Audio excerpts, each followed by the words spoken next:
Bonjour à toutes et à tous, je suis Marie Malcor, gestionnaire administrative, commerciale et marketing chez Perfection Habitat et je suis ravie de vous accueillir pour ce 4e épisode de Parlons Habitat. Aujourd'hui, on reçoit un acteur clé dans le parcours de construction d'une maison car avant même de penser aux dimensions ou à la disposition des pièces de votre future habitation, on doit analyser et bien comprendre votre terrain. Bornage, relevé topographique, implantation, autant d'étapes essentielles dont nous allons parler avec notre invité du jour, Philippe Fontaine, géomètre. Alors ne perdons pas une minute et parlons habitat. Bonjour Philippe, merci d'avoir accepté notre invitation. Bonjour Marie et merci pour cette invitation. Avec plaisir. Alors comme pour tous nos invités qui sont déjà venus, tu ne vas pas échapper à la règle. Donc peux-tu te présenter en quelques mots et nous expliquer ton métier ? Alors voilà, Philippe Fontaine, je suis donc géomètre expert. C'est un des plus anciens métiers du monde. Ça fait plus de 5000 ans que des géomètres existent. C'est un métier où on est à la fois sur le terrain et à la fois au bureau. Il y a un panel de choses différentes à faire. Donc voilà, c'est pour ça que je trouve que c'est vraiment un beau métier à découvrir. Ok, tu vas nous expliquer tout ça durant cet épisode. Donc quand tu parles d'être sur un terrain, qu'est-ce que tu fais exactement sur le terrain ? À quel moment tu interviens dans un projet, par exemple ? En pratique, le géomètre, qu'est-ce qu'il fait ? Il mesure. Il mesure à l'aide d'instruments qui peuvent parfois paraître un petit peu obscur pour le commun des mortels. Et donc on intervient d'abord vis-à-vis du client lors de l'achat du terrain pour borner le terrain. Et puis on intervient pour l'architecte pour lui fournir un plan qui lui permet de réaliser son projet, qu'on appelle le plan de nivellement. Donc parce qu'il reprend les niveaux du terrain. Et puis, on intervient pour l'entrepreneur pour redessiner sur le terrain ce que l'architecte a conçu. Ça s'appelle l'implantation du bâtiment. Donc, on va tracer sur le terrain le bâtiment. Ok. Et puis, encore accessoirement, dans certains cas, on peut faire des états des lieux avant travaux. Voilà, donc il y a déjà au niveau d'un projet pas mal grosses étapes, 4 ouais. missions complètes. Ok.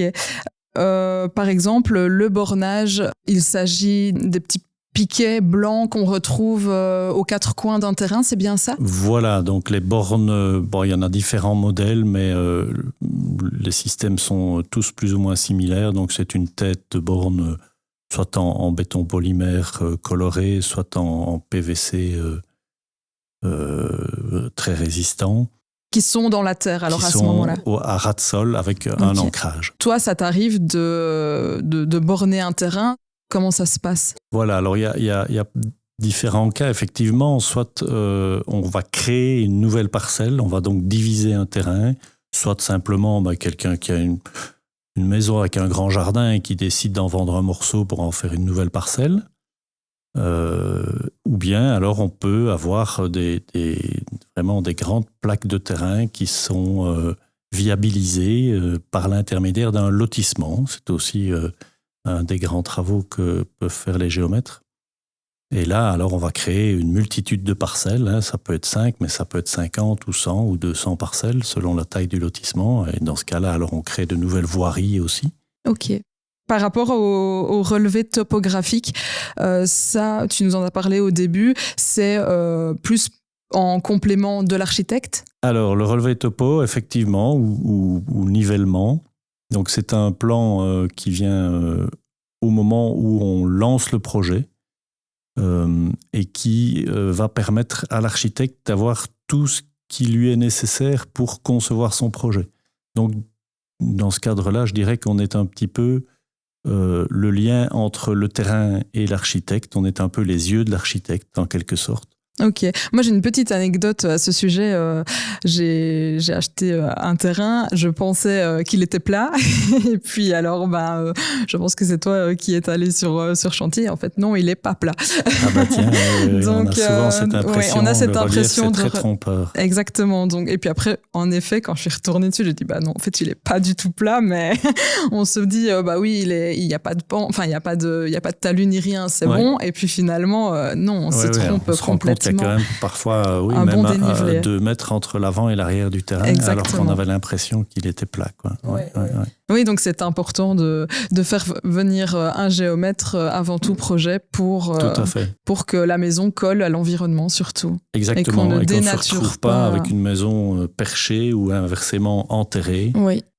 Ce qui n'est agréable ni dans un cas ni dans l'autre. Oui, c'est ça, tout à fait. Ne pas dénaturer l'environnement, c'est très important.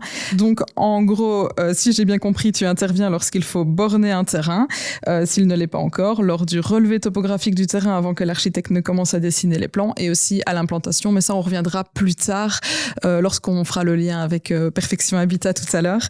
Au niveau conseil client, si on ne fait pas de relevé topographique ou si le terrain n'est pas bien borné, quelles sont les erreurs ou problèmes que le futur bâtisseur peut avoir ? Alors, si le terrain n'est pas bien borné, ce qu'il va se passer, c'est que l'architecte d'abord va pas bien pouvoir concevoir le projet, ou s'il le fait, ce sera par rapport à des limites qui ne sont pas claires. Et donc, au moment où on va venir implanter le bâtiment sur le terrain, on va probablement se rendre compte qu'il y a un problème.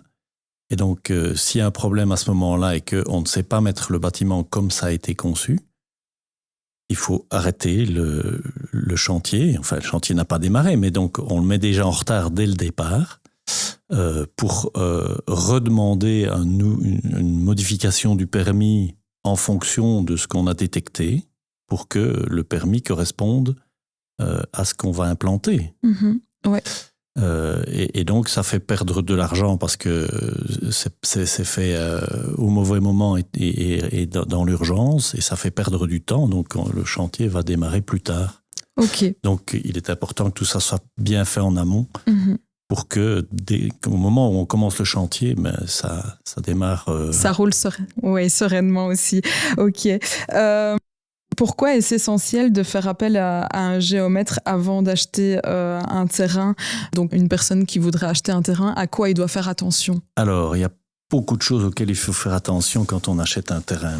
Moi, la première chose que j'aurais tendance à dire, c'est aller sur le terrain, pas une seule fois en restant au bord de la route, mais aller arpenter le terrain de long en large, allez vous mettre sur le terrain, écoutez les bruits environnants, écoutez l'impact du passage de voitures.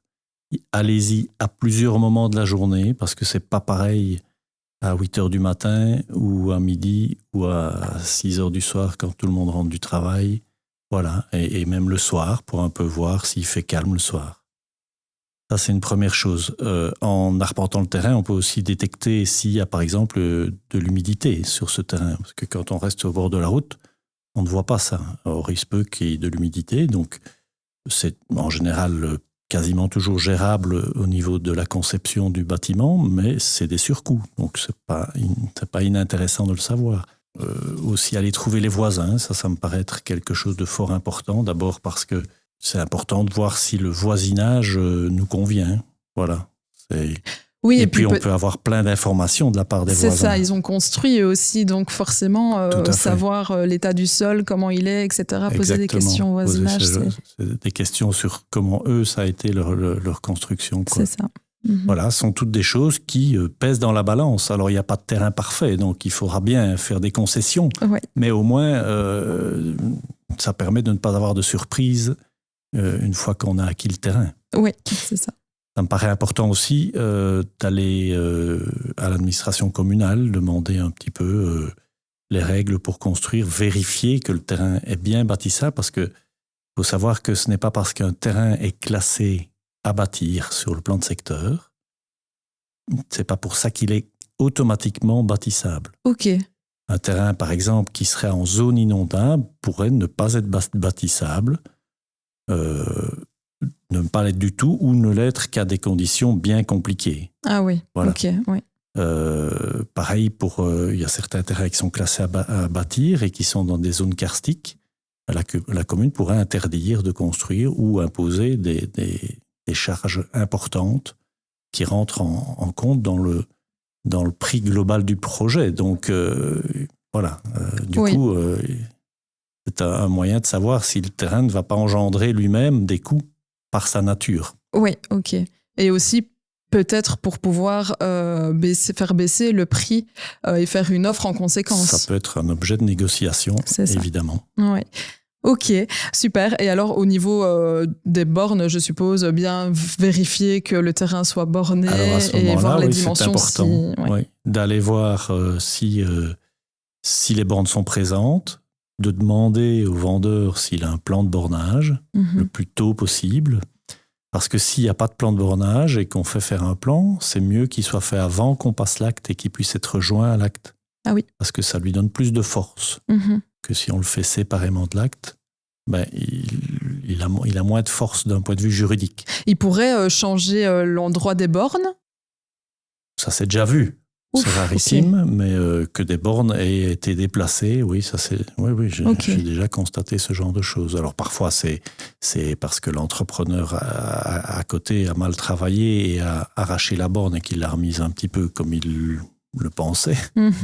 Mais parfois ça peut être des intentions malveillantes d'un voisin. Ok.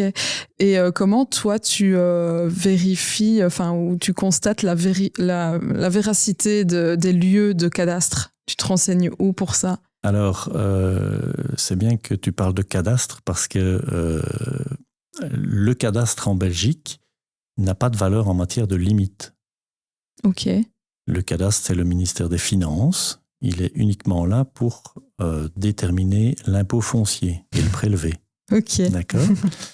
Même si depuis quelques années, le cadastre fait de gros efforts pour que son plan soit amélioré grâce au plan de géomètre. Mais donc, le cadastre ne suffit pas.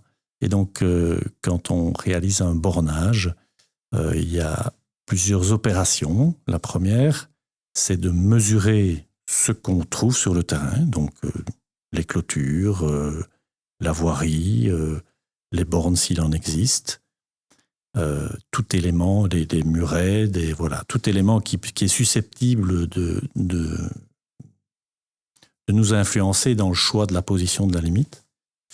Et puis après ou avant d'ailleurs, on fait des recherches pour voir s'il y a d'anciens plans qui existent, anciens plans de géomètre, de la parcelle ou des parcelles voisines. On essaie évidemment de faire ces recherches de la façon la plus exhaustive possible, mais parfois il y a des plans existants qu'on ne retrouve pas, malheureusement. Et avec l'ensemble de ces recherches et l'ensemble de ce qu'on a mesuré, on doit au mieux repositionner les limites, avec parfois des contradictions qui arrivent entre ce qu'on mesure et les plans qu'on a à retrouver, ou entre certains plans qui s'opposent. Donc il faut faire quelque chose avec tout ça, qui est le plus juste possible. Ouais. Et puis alors après ça, on établit un plan sur base de la conviction qu'on s'est faite de la position de la limite, et on va le soumettre aux voisins. Ok. Donc le bornage en Belgique, c'est une opération contradictoire. Donc contradictoire, ça veut dire qu'on doit donner aux voisins la possibilité de contredire ce qu'on propose. Voilà, c'est ça l'idée. Et alors une fois qu'il est signé de tous les voisins, on a quelque chose qui est fort et qui fait vraiment la loi des parties. Il se peut effectivement qu'un voisin ne soit pas d'accord. Dans ce cas-là, il pourrait ne pas être d'accord parce que la façon dont on a repositionné la limite vient au-delà de la clôture existante et qu'il lui pensait que c'était la clôture. Donc, moi, je propose toujours aux voisins de prendre leur géomètre. Pourquoi ? Parce que entre voisins, on peut vite avoir des émotions fortes et donc des difficultés à se parler, tandis qu'entre professionnels, on est beaucoup plus objectif.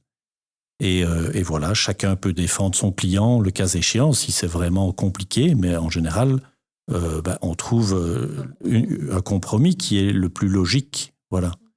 Et c'est vrai que une borne, elle peut avoir été déplacée, une clôture, elle peut avoir été mal mise en place, une haie aussi.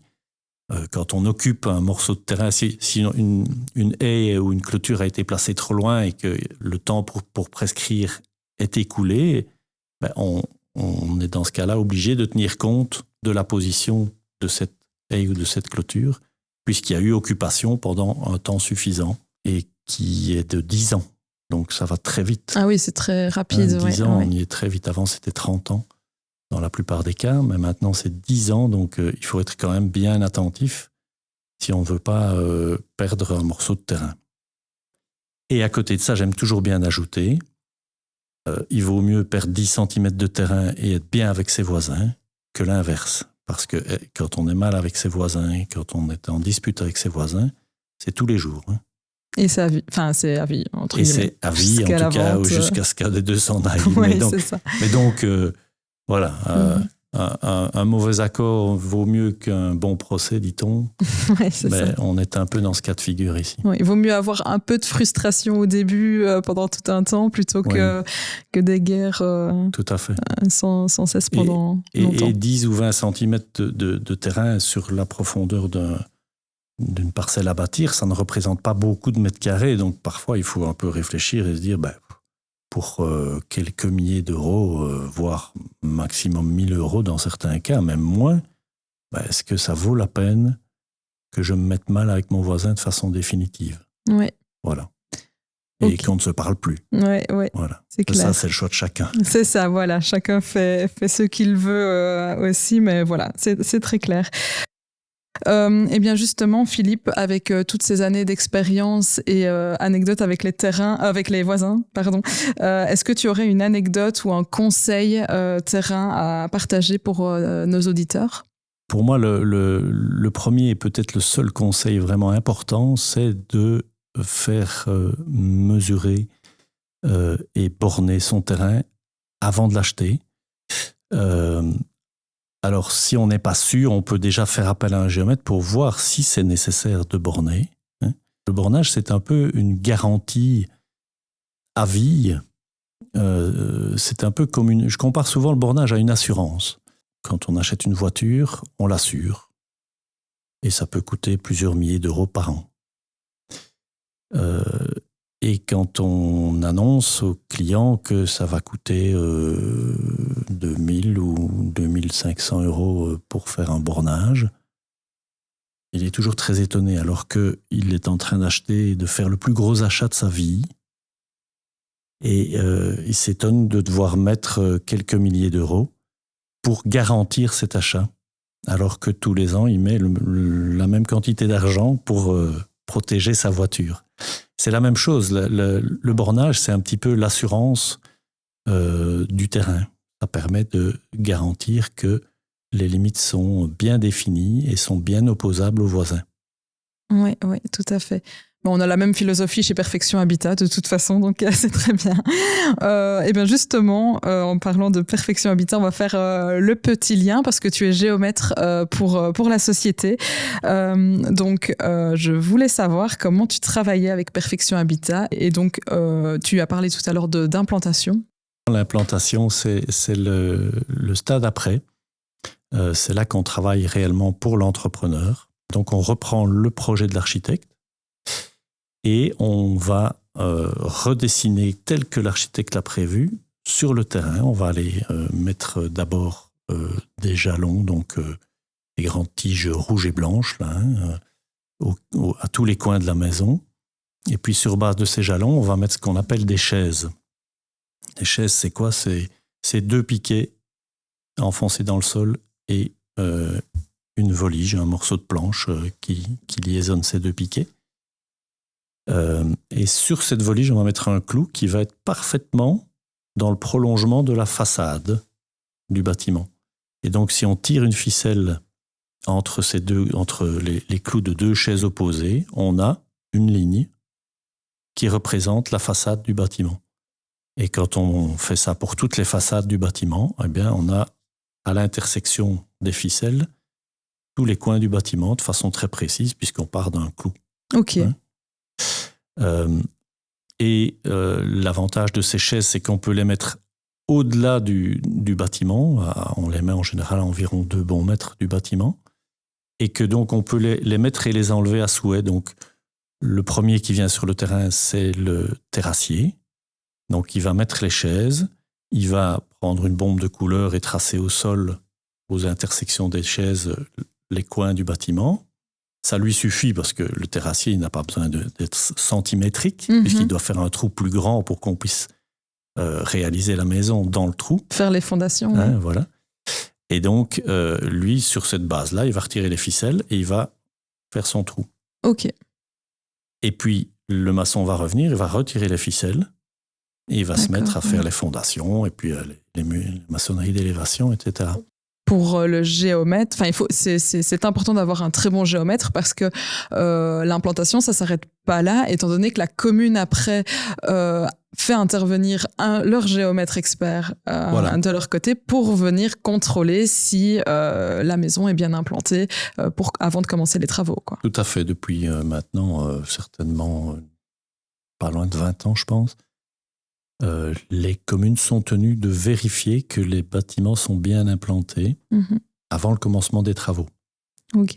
Alors, chaque commune fait ça à sa sauce, donc c'est parfois un fonctionnaire communal qui n'est pas géomètre, qui vient contrôler avec son décamètre. Ah, ça, je ne savais pas. Et puis parfois, c'est un géomètre communal ou un géomètre sous-traitant de la commune, donc il y a un contrat pour aller vérifier pendant 2 ans, par exemple, toutes les implantations de la commune.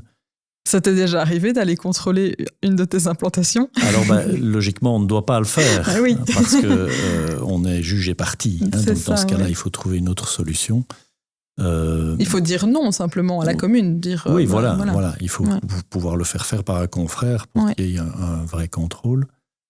Cela dit, je n'aurais intrinsèquement pas de souci à me contrôler puisque je sais que j'implante les bâtiments tels qu'ils doivent l'être. C'est ça. Ouais. Ok. Aurais-tu une anecdote de projet Perfection Habitat où les prises de mesures sur terrain ont été particulièrement difficiles ou très impactantes ?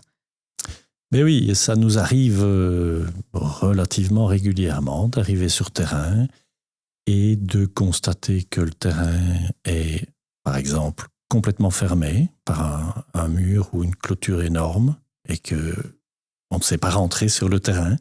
Oui, et puis tu peux pas voir, alors tu peux pas analyser le terrain, prendre des informations. On peut pas aller prendre des mesures si on ne sait pas pénétrer sur le terrain tellement il est embroussaillé. Donc, il est arrivé aussi, ça c'est quand même relativement fréquent, qu'on nous dise que la culture qu'il y a sur le terrain va être coupée pour telle date, et puis on arrive et on a des maïs de 2,50 m de haut sur le terrain. Toujours pas enlevé. Toujours pas. Pareil, on ne sait pas travailler. Ouais.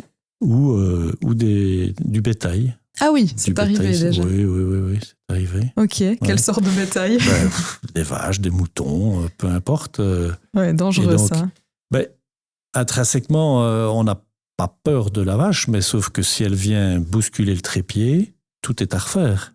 Oui, et puis ça coûte pas, donc, ça coûte un peu cher. Oui, si en plus elle venait le faire tomber, mais même juste le toucher, il suffit qu'elle le touche un petit peu pour que l'appareil se dérègle et donc il faut tout recommencer. Ouais. Donc ça, c'est compliqué. Il faut impérativement que les bêtes soient enlevées du pré. C'est même déjà arrivé qu'on ne les voit pas parce que c'est une très grande parcelle et qu'on n'a pas encore clôturé. On se met à mesurer et puis tout d'un coup, on voit les vaches qui arrivent. Oui, c'est clair. Et d'ailleurs, je n'ai pas posé la question, un bon géomètre, ça change quoi pour une entreprise de construction ? Ça va surtout changer en sérénité parce que les choses vont se passer de façon fluide. Il ne va pas y avoir d'accroc. En fait, pour la petite histoire, la première fois que j'ai travaillé pour Perfection Habitat,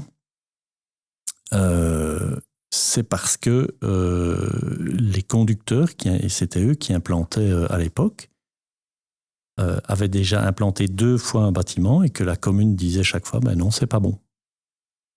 Parce que le terrain était un peu biscornu, que la maison venait en travers sur ce terrain et qu'avec les moyens classiques qu'ils avaient, ils n'y arrivaient pas. Oui. Donc ça fait perdre énormément de temps. Et donc, voilà, c'est vraiment ça, c'est pouvoir ne se tracasser de rien. À partir du moment où ils ont le permis, Perfection Habitat m'envoie une demande, je prends les plans et je fais l'implantation. Et quand ils arrivent sur le terrain, il n'y a plus qu'à travailler. Oui. Donc les choses sont fluides et il n'y a pas tous les soucis d'implantation qui sont réels, il y en a, mais c'est nous qui les prenons en charge, quoi. Oui. Y compris la garantie sur l'implantation pour que la commune dise oui, amen, c'est bon, vous pouvez travailler. Ouais, donc on ne perd pas du temps avant le début de chantier, quoi. Tout à fait. Avant le terrassement, le premier coup de pelle. Et puis l'implantation est parfaite. Oui, c'est ça. Donc voilà. Oui, c'est serein pour Perfection Habitat et pour le client. Tout à fait. Top. Et alors, je t'ai demandé en amont une petite question parce qu'on a une séquence, le modèle d'inspiration de l'invité. Ça permet un peu de parler de nos modèles. Est-ce que tu as trouvé ton préféré et si oui, pourquoi? Mon modèle préféré, c'est l'accueillante. La PH29 alors. Voilà, la PH29, l'accueillante. Pour moi, une maison, bien sûr, c'est quelque chose dans lequel on doit se trouver bien et dans lequel on doit pouvoir cocooner.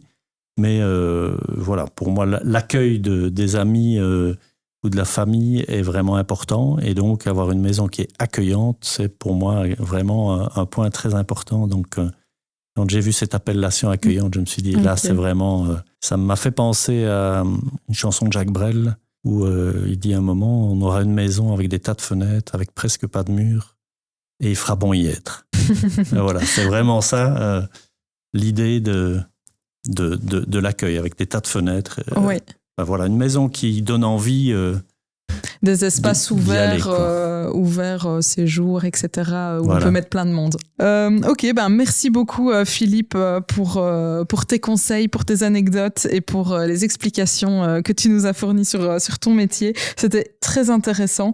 Chez Perfection Habitat, on met tout en œuvre pour que les projets de construction plaisent à nos clients et que les maisons, une fois terminées, soient de qualité et soient les plus optimisées possibles par rapport à leur environnement. Donc chaque projet commence par un relevé topographique que tu réalises avec précision. Donc grâce à tes analyses et vérifications, une construction peut débuter sereinement. Encore merci de faire partie de nos partenaires longue date et d'avoir partagé aujourd'hui ton expérience. Merci aussi de m'avoir permis de participer à ce podcast. C'était bien sympathique. Et moi, j'avais envie d'ajouter que pour nous, c'est très stimulant de travailler avec une société comme Perfection Habitat parce qu'on a vraiment les mêmes objectifs du travail bien fait. Et donc, voilà, avoir des partenaires qui ont la même façon de voir le travail, c'est vraiment agréable de pouvoir travailler avec. Donc, c'est super. Merci beaucoup. À bientôt, Philippe. À bientôt. Et si vous souhaitez en connaître davantage sur notre société de construction, on vous invite à nous suivre sur nos réseaux sociaux ou à visiter notre site internet perfectionhabitat.be.